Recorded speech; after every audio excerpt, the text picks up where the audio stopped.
This is Gridiron Graduates, a weekly podcast covering all things football. Episode number 58. Episode title redacted due to a claim from the National Football League. Recorded February 2nd, 2017. What's going on, guys? Gridiron Graduates, Bill Rossetti and Wharton hitting you guys back up on this the week before Super Bowl 51. We always say it every week. It's just amazing how fast this time goes, and here we are, Super Bowl week. It's always bittersweet, because after this, there's no games for 7 months, but certainly no shortage of things to talk about. Ian Warren, of course, on the other side as always. What's going on, my man? Man, not too much. Didn't get the chance to go down to Mobile this year. Just been grinding away here on this draft guide. Doing really well, though. I've got about 75 or so players left to evaluate, which means that I'm a little bit over halfway of where I want to be, and hopefully that means I can get done in time and hopefully add some really cool features to this. We'll see. I'm not sure yet. Worst comes worst, this will still be a solid draft guide for evaluations, but I'm hoping to, put some special things in here, that maybe some articles, stuff like that, kind of more of like expanded musings. But so that's kind of what I've been working on, especially with the Super Bowl here, just a few short days away. Yeah, for sure, man, and definitely looking forward to seeing that draft guide when it comes out. So, obviously wish you the best of luck as you finish it up. Yeah, unfortunately, Ian wasn't able to make it down to Mobile, but I of course was there, and we'll get into that in a little bit. Just how awesome of an experience it was. So, let's kind of start there, because obviously the game was last week. We had the week. I'm sure, Ian, you got a little taste of what went on down in Mobile. Caught some of the practices in the game. So we'll kind of start there. So, just kind of your thoughts first on what happened at the Senior Bowl and who you thought looked good, things like that. Yeah, unfortunately, I didn't really get a chance to see too much of the broadcast. A lot of my coverage was kind of more of like the quick clips. I've got some of the stuff recorded on the DVR, but from what I was able to see on TV, it looked like Zay Jones, wide receiver from ECU, looked like he had a fantastic week. He was a guy that I really had some questions on, at least as far as the translation from college to the pros. He came from an offense that really fed him a lot of balls underneath and didn't really highlight his athleticism or his route running ability. And you look at some of that and you say, well, teams aren't really going to give him a lot of dump off passes like they did in college. And so a lot of his numbers were a little bit inflated, not trying to take away anything he accomplished in college. But from projecting standpoint, I've had him as maybe a potentially average route runner. Well, what we saw at the Senior Bowl, or at least what I saw from the Senior Bowl clips that I was able to catch, we saw a great route runner. We saw a guy that was very smooth, able to cut, good athlete. So, pre-combine, and of course the combine is going to be another factor which I grade and going to be separate, and it's going to affect these guys overall a little bit. It's not going to affect the film grade, but I did tweak the film grade a little bit to say, hey, this guy actually has that ability to go out and do a couple of these things. He's a very good route runner, can run the entire route tree. And that was a question that I had entering. So he was definitely a winner from my book. I was also pretty excited to see another North team player. There was actually a bunch of North team guys that I thought it sounded like they had great weeks. Hassan Reddick from Temple. I don't think he's a pure edge player, so like a 3-4 outside linebacker or 4-3 defensive end. I don't think he's one of those guys that can just rush the passer every single play. He just doesn't have the length to do it, doesn't really have the play strength to do it. He measured in, I think, at like 6'1", 230 pounds. And so what I saw on film was an outside linebacker that can drop back into coverage, occasionally rush the passer, maybe even be like a 3-4 inside linebacker who can, again, specialize in coverage, kind of like a Christian Kirksey for the Browns. Reddick, I thought, had a great week from what I've heard. And again, the clips that I was seeing were very positive. He's a very good athlete. And so that's going to really help him be a versatile player, especially in coverage, to be able to move into space, cover guy, man-to-man coverage. Those are huge, valuable assets. I saw him in Lance Zierlein's first-round mock, which is a little high to me. I think that's a little bit of a high reaction to the Senior Bowl personally, but I still think he's a day 2 prospect. And that was a guy that was maybe considered to be a day 3 prospect as an edge guy, just considering that he didn't have the measurables for the edge position, and it's such a deep edge class this year. And so, last guy I want to touch on real quick here, we're going to go safety Obi Melon Fonwu from UConn. He's a guy I've been familiar with for a couple years, but I knew of the size, 6'4", 220. Dude's just a monster. I think he weighed about 212 or something at the Senior Bowl, which is fine. He's gonna, a lot of these guys are gonna be a little bit trimmed down because they're getting ready to run that 40-yard dash. You want to be as light as possible when you run that 40-yard dash to get that faster time. But what I saw from Obi is that on film, at least, this is a great coverage player, which is incredibly rare for his stature and position. Can play man-to-man coverage. Can play zone, can play a little bit of single high. He's got all the athleticism you could ever want. The question is for him actually is run defense, which sounds crazy for someone that big, but he's not overly physical as far as his mindset. Now, he's a good tackler. It's not that he's not a good tackler, but he doesn't take great pursuit angles. I don't think he attacks the ball carrier extremely well, and I don't think he's an overly agile guy. He's a fluid guy for his size, but in terms of being able to make up from bad angles quickly, it's not that he doesn't have the speed, it's just the acceleration and the agility in very short spaces. Again, he's going to be a stiff guy being in that size, and there's only so much that you can have at that type of stature as far as athleticism. So I thought he had a really good week there from what I saw. He was able to jam guys in press coverage. That's not something we ever saw in college. It's probably not going to be something we really see in the NFL either. But it's just good to know that a guy could potentially do that. Yeah, and you're right. All three of the guys you mentioned, I thought had really good weeks, especially Jones and Reddick. I thought Reddick just looked really smooth in a lot of the one-on-one drills and a lot of the team drills. Just so smooth at that backer position, and it did seem like some buzz. Some people are thinking he's going to go maybe late first round, so we'll see what happens there. But yeah, he was definitely one of the winners. Zay Jones was catching just about everything thrown his way, so I thought he was definitely one of the better receivers. I thought Cooper Kupp looked pretty good. The receiver out of Eastern Washington looked pretty good in drills, and looks like he could be a solid slot guy. Even, I'll say that Trent Taylor, too, for as small as he was, I thought he really showed well for, obviously the lack of size. Only, I think, about 5'8", 180, I think, or something like that. But yeah, he was really tiny. He was very small. It was crazy to see in person, but I think he really fought hard and really did his best to try to prove that he can hang with some of these guys. So credit to him. I actually wonder if the two smallest Senior Bowl guys in history were there last week. Because Donnell Pumphrey, another really small player, the running back from San Diego State, and he measured. I mean, he was a darn good football player at San Diego State. Technically, the NCAA all-time leading rusher. I mean, you can put a little bit of an asterisk on that because he played in a lot more games than bowl game. Yeah. Yeah, with the bowl game, and so, you got to consider that, but still, nonetheless, it's still an incredible achievement. But for him to be like 168 pounds, yeah, that's mind-blowing. I mean, I still think, now, he's a guy, again, this is where we got the measurement, and I only slightly adjusted his grade because I grade size for running backs, and yeah, he's well below average and probably at like on my scale, I do basically a 5.5 to 10 and the 5.5 is basically below NFL standards.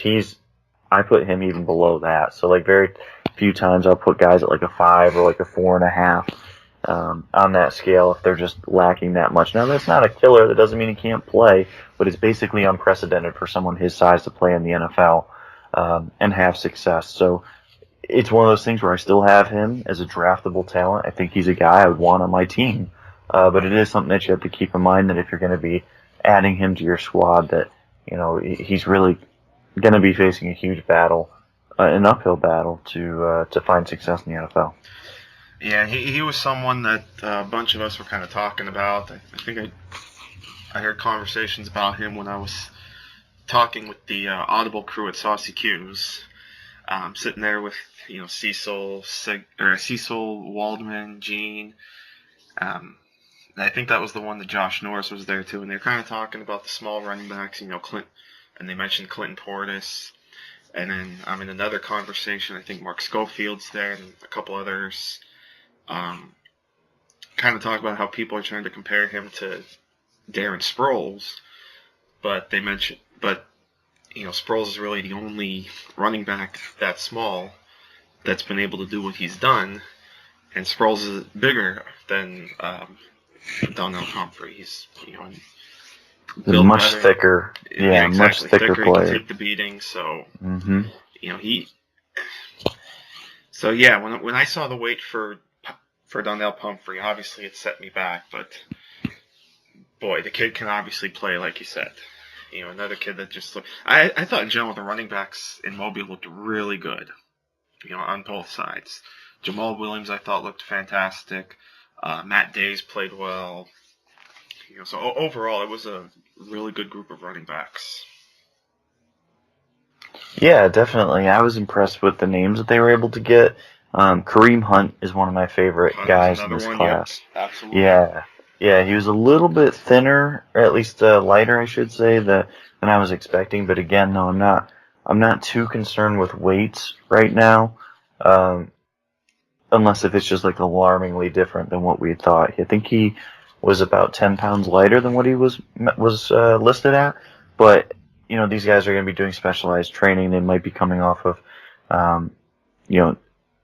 maybe even like a surgery. I'm not saying he had a surgery or anything like that, but we don't know exactly what these guys have been going through the last couple weeks as they prepare for this event and for the combine. They might be in the best shape of their life, but that still might mean that they might put a little bit more weight on before the combine. Maybe good weight, it may just be water weight. But it was interesting to see him. But I think he's going to be a heck of a player in the NFL. I think he could be a starter very quickly in his career. Mm-hmm. And then some of the linemen and tight ends, without a doubt, O.J. Howard was far and away the best player of everyone in Mobile. I kind of joked during the week. I tweeted, the South's game plan should just be to throw to O.J. Howard all day. Because you can just about line him up anywhere, and he'll make any kind of catches. And really, all the tight ends on that South team were good. Evan Ingram played well, and making a name as one of the better tight ends not named O.J. Howard. And then Gerald Everett played well too, I think. And then John O. Smith had a decent week. So good week for the tight ends.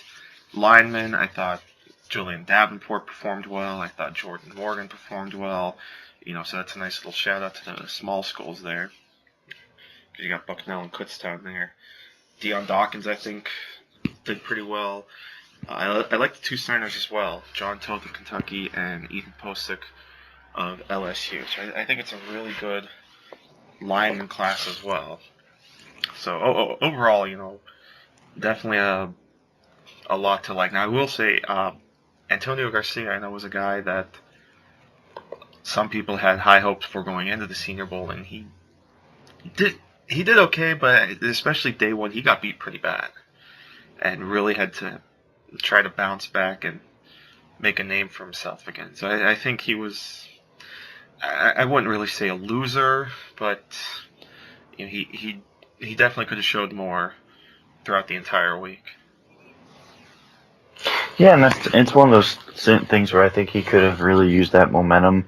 Now he may obviously end up becoming a great player. Any of these guys could be great players, or non-players, regardless of how this week works out. But you always want to see guys rise to the occasion.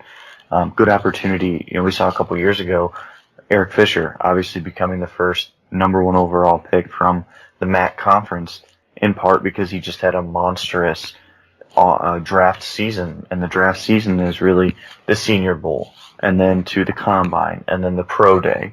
He nailed all of those and was fantastic in every setting.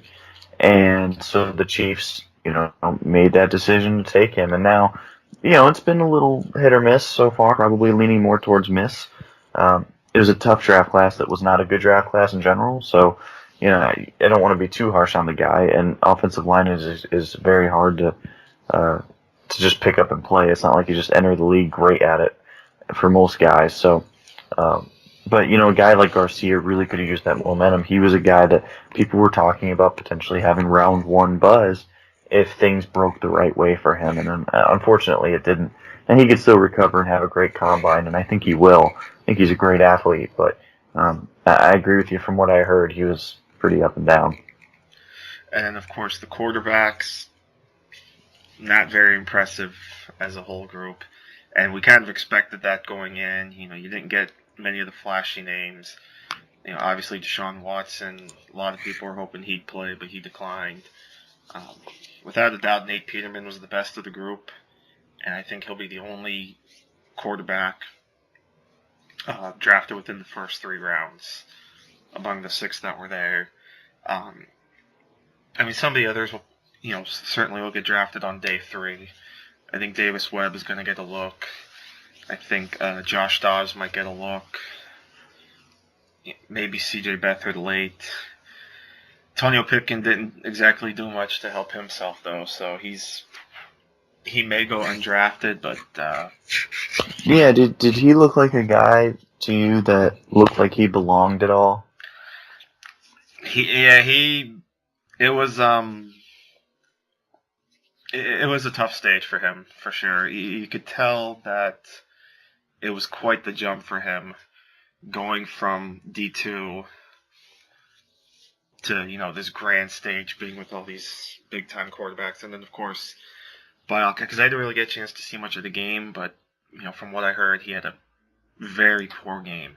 Yeah, I did get to see his snaps, and, it was ugly. It honestly looked like...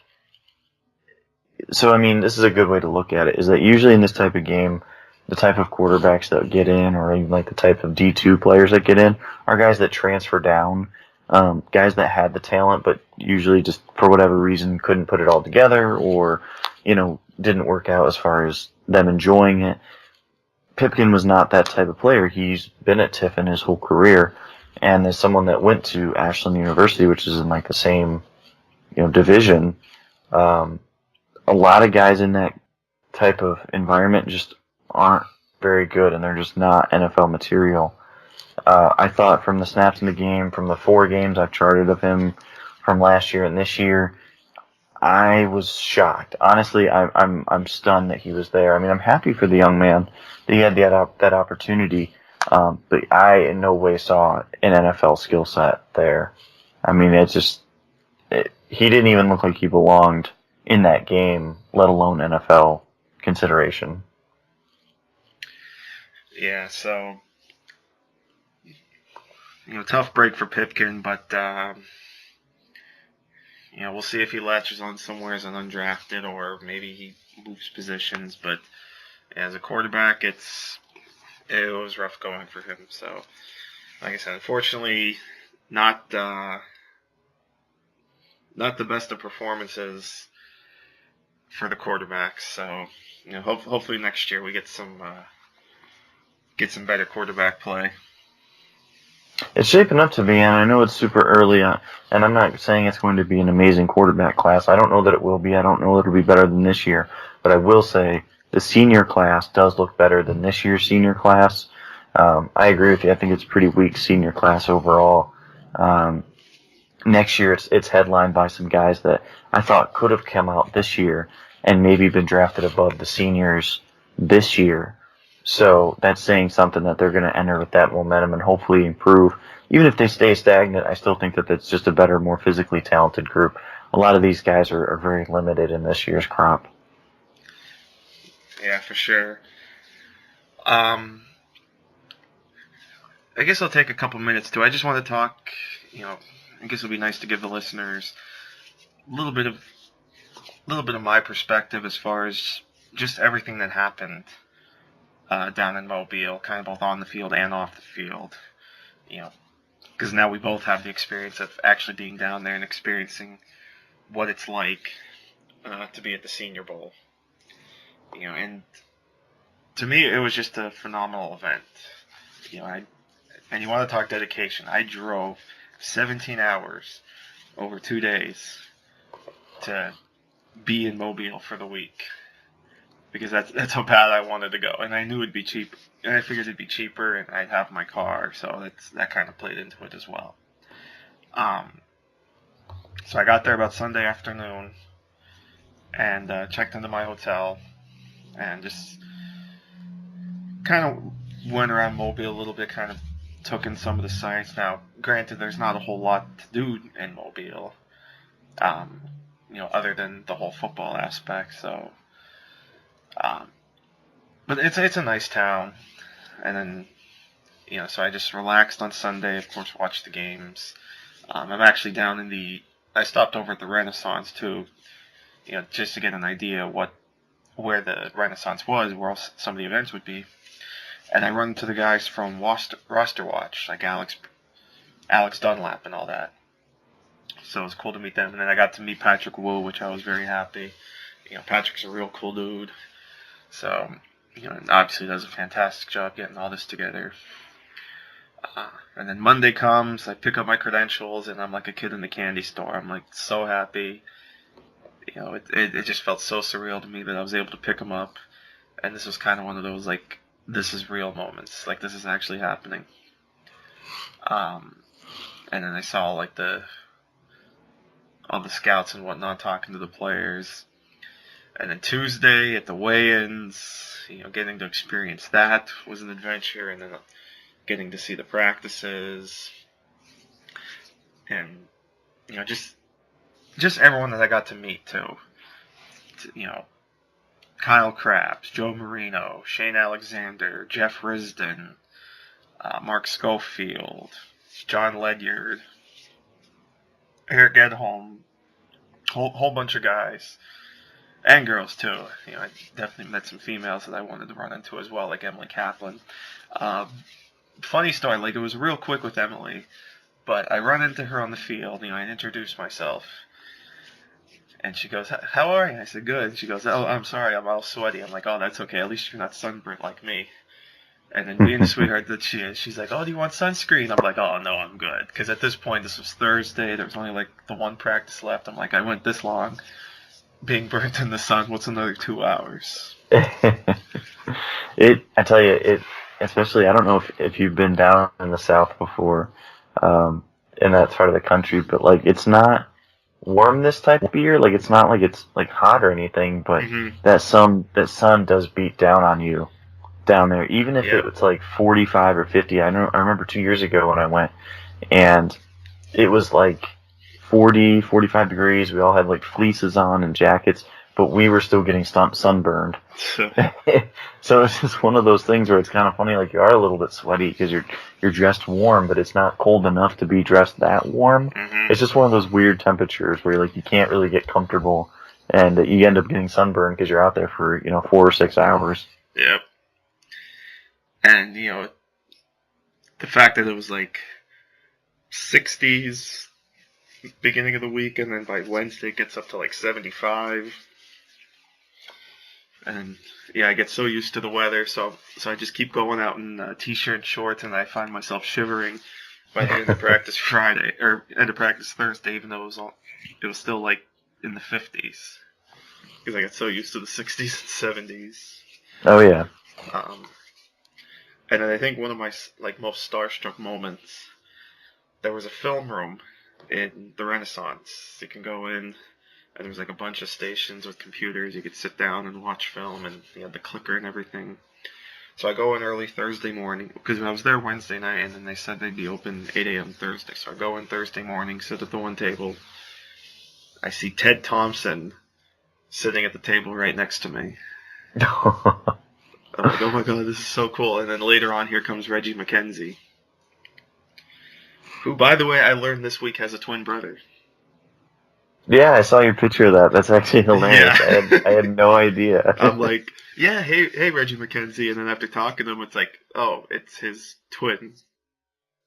He was That's cool not about it awesome. though. Like I'm sure it happens all the time. yeah, he's probably used to it. But yeah, he was real cool about it, and we spotted each other a couple times throughout the week. He was a cool guy, you know, and like I said, he took it in stride. So it was a little embarrassing at first, but looking back, you know, it was all good. You know, though, stuff it happens. Yeah. You know, and it's part of the experience. It's cool that a lot of the guys, at least that I've met in those environments, are generally just really cool, down to earth guys, and that's what this is. And these opportunities kind of teach you. It's like they might have Team X on their chest, but they're just a regular person. These are just regular people, and they're people that work really hard, and they're people that are very passionate at what they do, and they're good at what they do, but they're still just regular people. Not only the journalists, but also the athletes, and also the individuals with the franchises as well. So that's really cool that you were able to get that up close interaction. Oh, absolutely, and being able to talk to the players too, because I got to go to media night and be on the field after practice. So talking to some of the players was really cool. Now I only talked like for a couple minutes, like some basic questions, like how's practice been going, like how hectic has been going to teams. I thought my best interview though was with Seth Russell, because I got to talk to him a little bit about his injury and how he's doing, and he told me that he has, well, I guess at this point now he's got about 5 weeks of therapy left, and he's been training with John Kitna. Wow.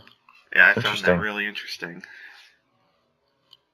He could use a little injection of Kitna in his game. So Russell's the Baylor quarterback. Never really took off as like the main guy as he was supposed to become there at Baylor after the Jets quarterback Bryce Petty after he left. And so that's interesting though. But he suffered a couple injuries, banged up, and so hopefully he comes back healthy. But Kitna's an interesting quarterback, man. Like that'd be kind of fun if he could adapt some of Kitna's, especially his accuracy. I mean, if he could take on a little bit of Kitna's accuracy, he might become a decent player. So hopefully that's a coach and a tutor and a student relationship that benefits him on the field. Yeah, that'd be really interesting. Because like I said, when he told me he was training with him, I was like, I'm thinking, wow, that's like really interesting, actually. John Kitna. Yeah, it's a name that we haven't heard for a long time. Yeah, really, but certainly one of the more recognizable names too. He may not have been the Hall of Fame quarterback, but he was certainly a very sustainable quarterback for a very long time. But yeah, overall, such a whirlwind of an experience, but so amazing. So I, like I said, just everyone that I got to meet too. It was just amazing. So I'm so glad I went, and I can't wait to be back there next year. Yeah, definitely. No, I think it's really cool, man. I'm glad that you were able to share your experiences here with us. I'm glad that they opened up that film room too, because when I went 2 years ago, that was still like a new thing, and only I think like Josh Norris and maybe like Alex Brown were able to get in there, and it's just because like they were poking around and asking questions. Yeah. And so like no one else really knew how to get in there. So that's really cool now that's more of an available feature, because that's such a valuable thing to be able to sit down and watch the coach's tape and have better angles and be able to rewind, and because there's so much going on. And I do have to ask, what did you think as far as taking it all in at once? Because it's a lot going on, right? It really was. It honestly was, especially on Tuesday, because Tuesday was definitely the busiest day. I was up about 5:30 in the morning that day because I knew I wanted to be at weigh-ins early. Because I was talking to Joe Everett the day before, and that's what he pretty much said he wanted to do, because there's all those sheets that you get, like the team sheets, where they fill in the arm length, the wingspan, and the hand size, and then if there was like an injury note that was on there too. So I wanted to go and get my sheet there and be able to fill in the height and weight as they were going through it. But yeah, there's definitely a lot going on, and even when I'm just sitting at the hotel, seeing all the players, talking to different scouts, and just the number of NFL employees, like team employees that are there, all the scouts trying to bounce from player to player. It's a circus. It really is. It could be like a circus, and even the players. Some of the players told me that too. Like just, one player told me, I didn't even think he was like hardly off the bus. Like he just got into the hotel and he's already talking with teams and being pulled by other teams. So there really is a lot to go on. A lot to take in such a short amount of time. So it's really just enjoy the moment, soak as much of it up as you can, and just let it ride, really. Yeah, I mean, so next year, what are you going to, like, do you have any, try to figure out how I want to word it, is there a best way that you're going to attack it? Like, do you think how will you change your approach next year, I should say? I think probably just similar to what I did this year. I think, obviously I want to improve my analysis a bit more so I can kind of hang with some of these guys, because clearly the guys I'd talked to, and then even like you, are on a much different level than I am. So really it's all about just grinding more and learning more, just to try to get to that level. But overall I think I handled it pretty well as far as taking everything in, being where I needed to be, and just especially at practice too. Like certainly there's a lot to go because everything's like so spread out. So like at one point I'm sitting in the bleachers just watching everything as a whole. The next time I might be down by the one end zone if they're doing lineman one-on-one. So really for me it was just kind of see what's going on and just go where I felt like going in a way, and just like I said, just taking it all in as best I could. That's awesome, man. That's awesome. So that's all. And that's just exciting stuff. Again, as I've said before, if you're a listener and you want to get involved, it's super easy. You don't really have to be part of the media, quote unquote. You don't really need credentials. Now, if you get the credentials, obviously, it gets you that access and it gets you the more exposure. Whether you're starting up your own site, whether you join someone else's site, just start writing about football, start watching football, looking at it in a different lens than what you think other people are currently doing. Just start covering the game somehow and giving yourself that experience. Get to Mobile if you can. It's a bit of a hike for a lot of people, and it's not super cheap. It's not like it's something that takes an investment, but your time is worth that investment. If that's what your goal is, if your end goal is to be in, whether it be sports, really, in anything, it's just the environment is super cool. The people are great to see, and it sets the standard high, and it can be a great motivator, I think, for depending on what your goals are. So I'm glad that you were able to get the most out of it. Yeah, and that's kind of what I told Emery Hunt when I was talking to him a bit too on that Thursday. He was telling me, stick with it because there's a lot of people that come in and they drop out. And I was like, this just kind of further fuels my motivation. Being down there and getting a better sense of some of the players now and wanting to go in at some point and kind of do more film study on these guys and continue to get a better sense. It just continued to push me, really. what that trip did. So it was, like I said, it was well worth it. Fantastic. Well, I guess we should hop into the Super Bowl. I don't know if you heard, but there is only one more game left in the NFL calendar, and it's not the Pro Bowl. Unfortunately, we made it past the Pro Bowl, so we're officially in countdown mode to the Senior Bowl. What are your initial takes here as we get close to the game? Initial thoughts are, I think it's really neat to kind of, I'm kind of on the same boat you're usually on, in seeing some of these new teams get to the Super Bowl, or teams that aren't usually there. So I think it'll be really neat to see a team like the Falcons playing in the Super Bowl. And boy, are they on a high right now. I think they're, obviously their offense is playing outstanding football right now. The way they just dominated the last couple games, beating down on Seattle in the divisional, beating down on Green Bay in the NFC Championship. I think we're in for a really fun Super Bowl. I think I know the Patriots have the number one scoring defense, but I really think the Falcons are going to find a way to score some points. And I think it's going to be up to the Patriots to kind of hang with them a little bit and score points on their own. I think,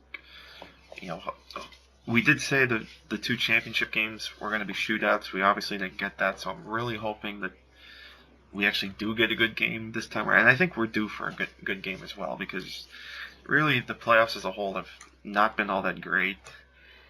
We've really only had like two good games, and those were the two Sunday games on divisional weekend. But I think we're going to get a good game. I think a good amount of points are going to be scored.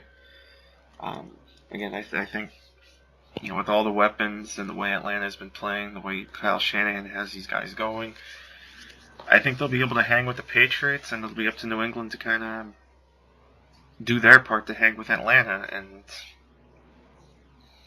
it could really come down to whoever has the ball last and have an opportunity for a game-winning drive.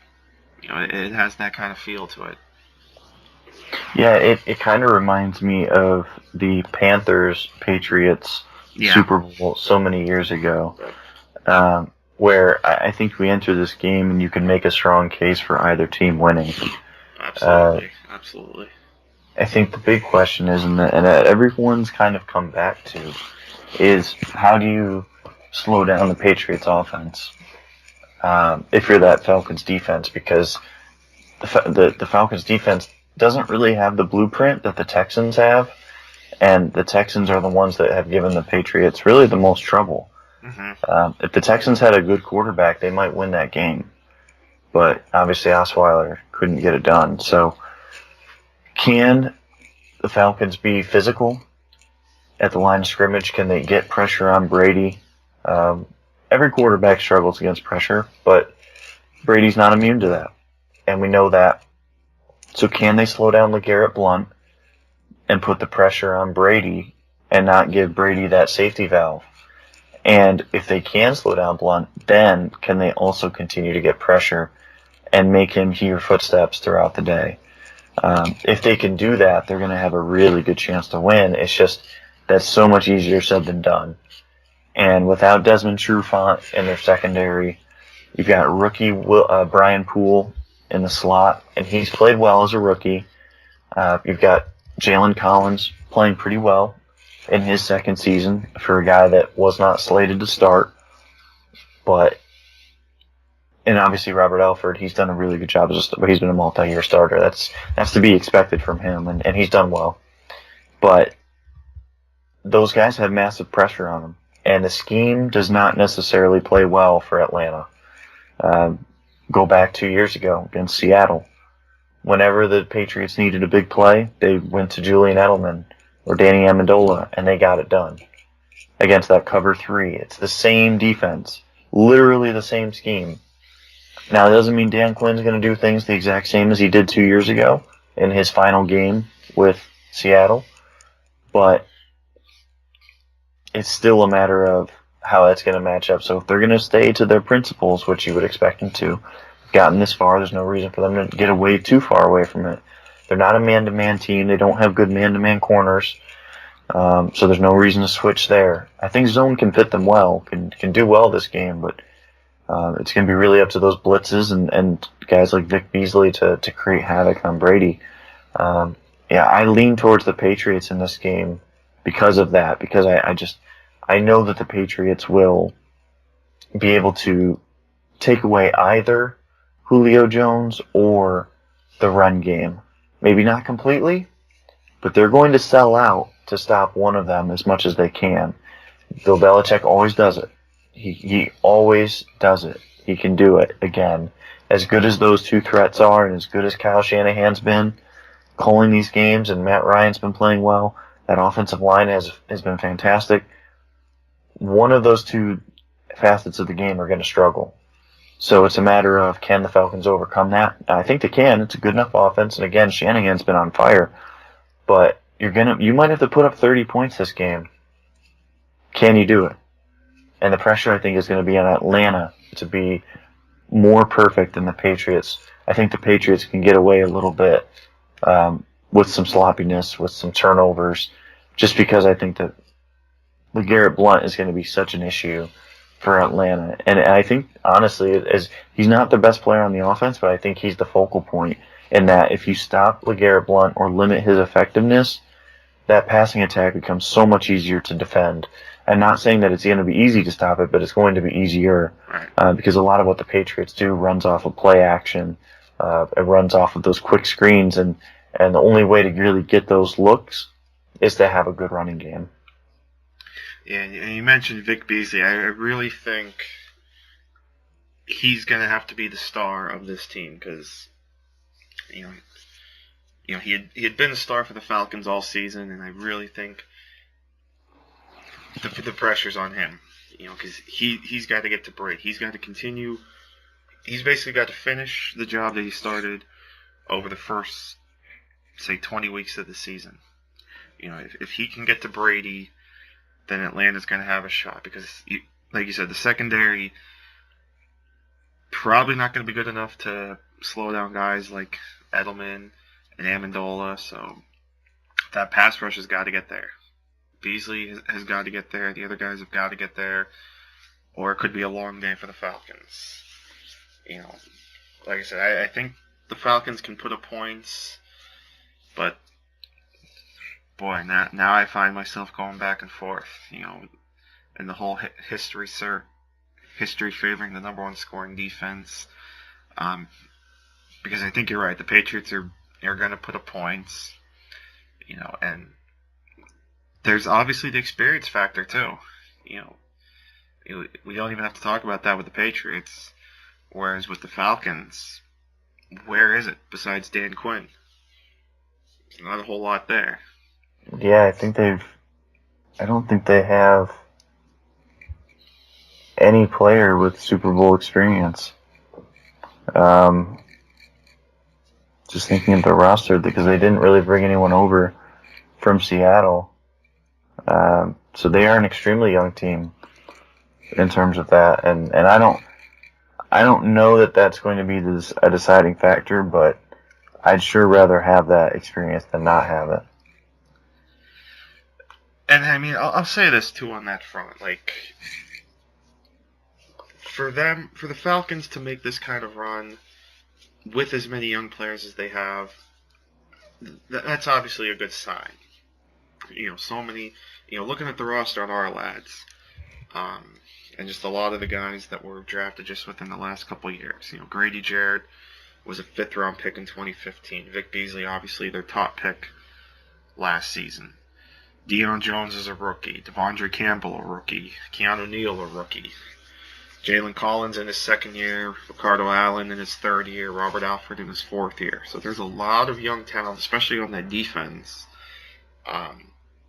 So it's been a real nice turnaround, a real quick and impressive turnaround for the Falcons. Now, after this game, what's the offense going to be like, knowing that Kyle Shanahan is leaving for San Francisco? Obviously, that's not official, but I think we can assume at this point he's going to San Francisco. So that's really going to be the question going forward for the Falcons. Is can they continue the momentum that they built this season into next season, considering they're going to have a new offensive coordinator, and who knows who that's going to be, because it looks like Shanahan's going to take a couple assistants with him to San Francisco.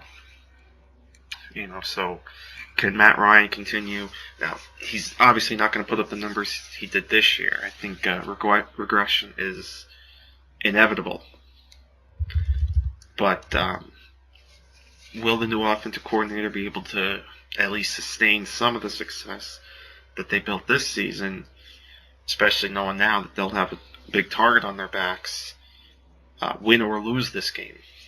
Because at least they'll be the top dog in the NFC, and then obviously if they win the Super Bowl, everybody's going to be gunning for them. So I think that's going to be one of the fascinating things about the 2017 Falcons. But obviously first they have to get past this game, and it's just a fascinating matchup, I think, too, because you have the young secondary of New England. Logan Ryan, of course, has really turned into one of the better corners. And then Malcolm Butler, obviously. So this, boy, I don't know. I'm going back and forth now. Yeah. I hope, personally, I hope the Falcons win. I said that at the beginning of the playoffs. I want a team that's never won it before to win. That's really my main motivator. I'm not a fan of the Patriots at all, in the slightest. I respect what they've accomplished, but there's a lot there I think that is not respectable. So I'm looking forward to this game. I hope that it's a close one, but I'd like to see the Falcons win. But I think the Patriots will win. If I'm going to pick this game, I'm going to pick the Patriots to win. I'm going to go with a high-scoring game. I'm going to go with 30-21. I mean, at this point, I've been saying like all week that I think the Falcons are going to win. I don't think I can go away from that at this point. So I'm going to stick with that. I'm going to say the Falcons win. I'm going to say, I'm going to go with the same score as Super Bowl 39 or 38 rather, but in the opposite direction for New England. I'm going to say 32-29 Atlanta. Man, that would be a great game. I'd be happy with that. As I'm just looking quick to New England. One thing I hope is New England has the smallest winning percentage, winning margin of any Super Bowl team that's won multiple Super Bowls. They've only won by a combined an average of 3.3 points per game. So that does point towards this being a very close game as well. Mm-hmm. So that would be kind of interesting if it was another 3-point game. And sure enough, that's what the Patriots are favored by right now. Looks like the line right now is New England -3. Over-under is at about 59, so... I hope it's a great game. I just, that'd be a terrible thing if it's not, but I think it will be a really good game. Absolutely. I'm definitely looking forward to it as well. So, it should be fun. And real quick too, for a couple minutes, we'll do like we did last year. I think we'll look at some of these prop bets as well too, because I think that's always fun to check out. So, just brought up an article by Mike Tanier of Bleacher Report, another guy I got to meet at Mobile. Real cool guy. So I'll just go through some of these that I find interesting, and we'll share our thoughts quick, and then we'll get out of there on that. How's that? Sounds good. So the first one he has here is MVP of Super Bowl 51, and surprise, surprise, Tom Brady is the favorite at 10-11. And now granted, this image he has is all Patriots, so I guess, maybe if the Patriots win, who the MVP will be. But Then he has Julian Edelman at 12-1, Dion Lewis 25-1. So, I mean, you're probably betting Tom Brady as MVP, especially if the Patriots win. I think that's a pretty easy bet there. Yeah, I feel like Brady would be the obvious one for the game in general. Matt Ryan's going to be the other big name one that you're going to go with. I think if you're looking for a value play here, for the Patriots, I think you'd maybe go with LeGarrette Blount. I could see him just really owning the day and then requiring very little of Tom Brady in the right scenario. And then for the Falcons, maybe Julio Jones. I think he would need a big game, or also Deion Jones. I think if Deion Jones, the middle linebacker, for them, if he has a huge day, maybe you get like one of those weird years where, like Von Miller, for example, he wins Super Bowl MVP. Now he's not going to get the sacks, so maybe you're more inclined to go Vic Beasley, but maybe he gets an interception, and if it's a close game, late in the game, he gets an interception or something that makes a game-breaking play. Maybe that's worth just a couple dollars, because obviously the odds on that are going to be ginormous. So, you don't have to put down much. But I think Brady and Matt Ryan are going to be the two guys that obviously everyone I think is going to bet on. So, I'd say Blount is probably the smart money. This one I found pretty interesting. Will the jersey number of the first player to score be odd or even? And looking at the little blurb he wrote, I think odd is a very good chance because both kickers wear number 3. So if the first scores a field goal, odd would obviously win. Julio Jones has an odd number. So does LeGarrette Blount and Julian Edelman. So that's an interesting little bet there.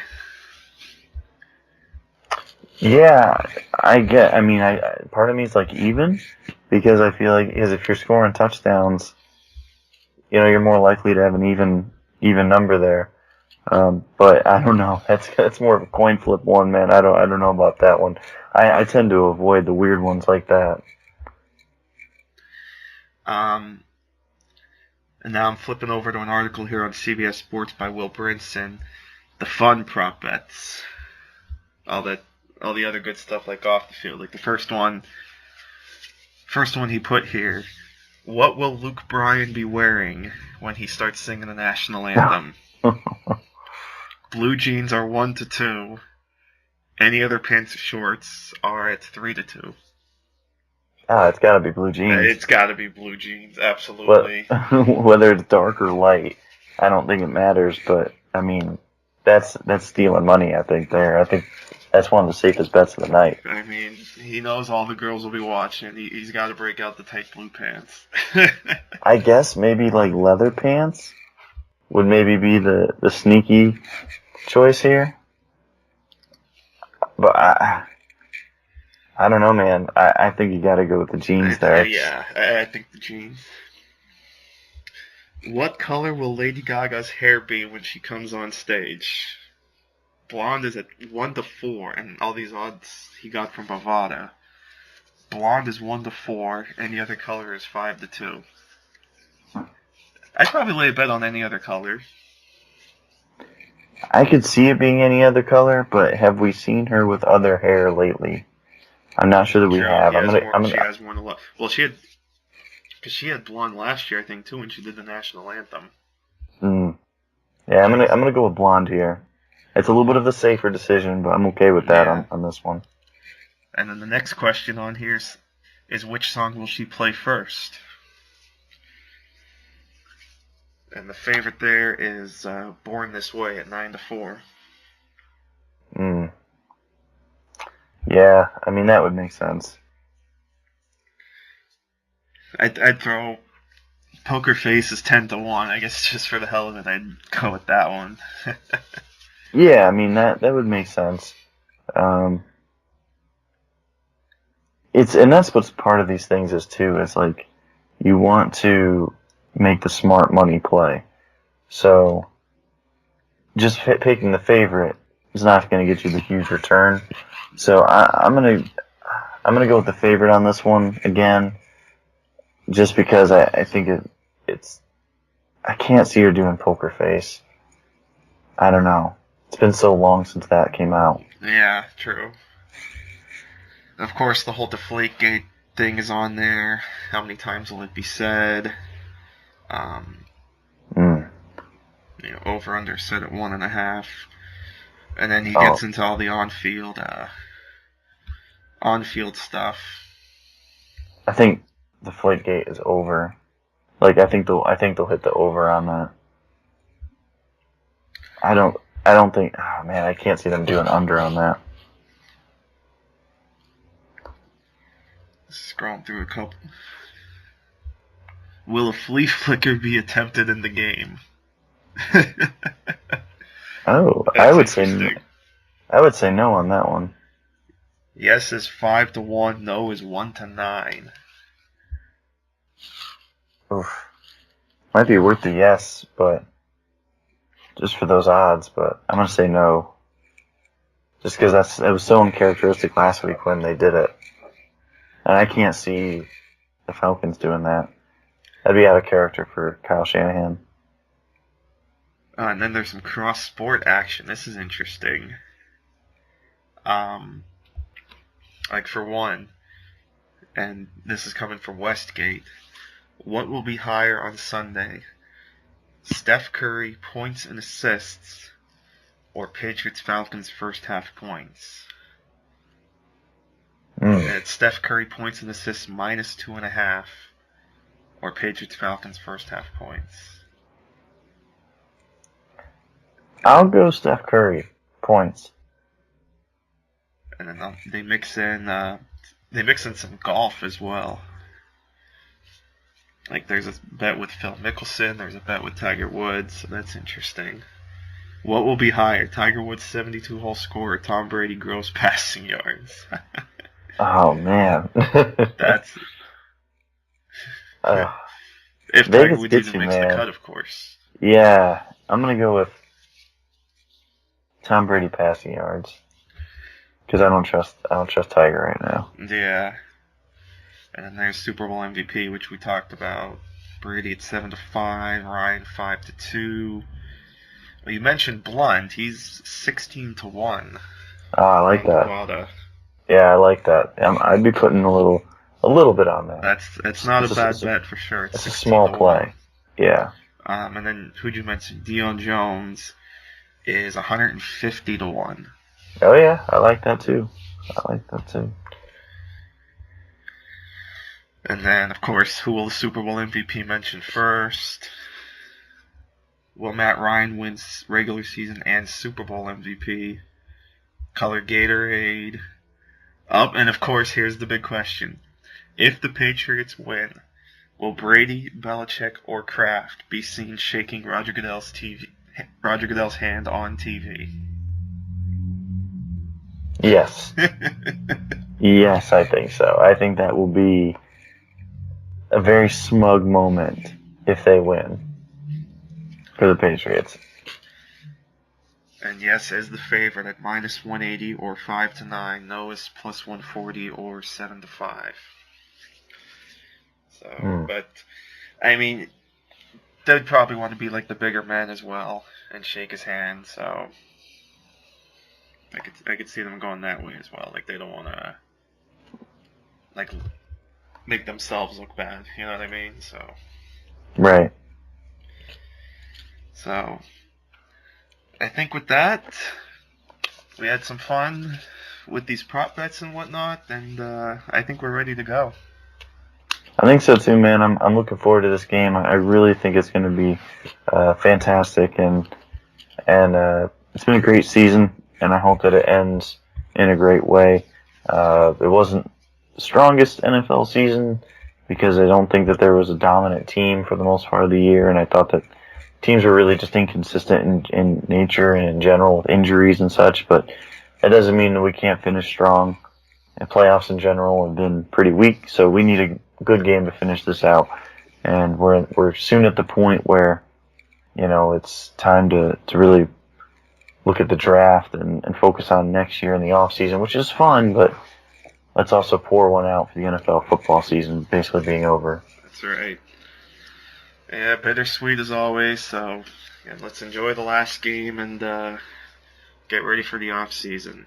And as always, Ian, it's always a pleasure working with you on this. As we essentially wrap up our second playing season together, and here's to many more good times with the two of us. Likewise, man. Likewise, I'm looking forward to it. So with that, enjoy stuffing your faces and eating wings and whatever kind of good stuff you have at your party. Enjoy the game. Enjoy Luke Bryan. Enjoy Lady Gaga. Enjoy all that good stuff. And when we catch you next time, it'll be all over. We'll be recapping the Super Bowl and turning our attention to the combine and free agency and the draft and all kinds of good stuff. So until next time, for Ian Wharton, I'm Bill Rossetti. Thanks so much for listening as always, guys.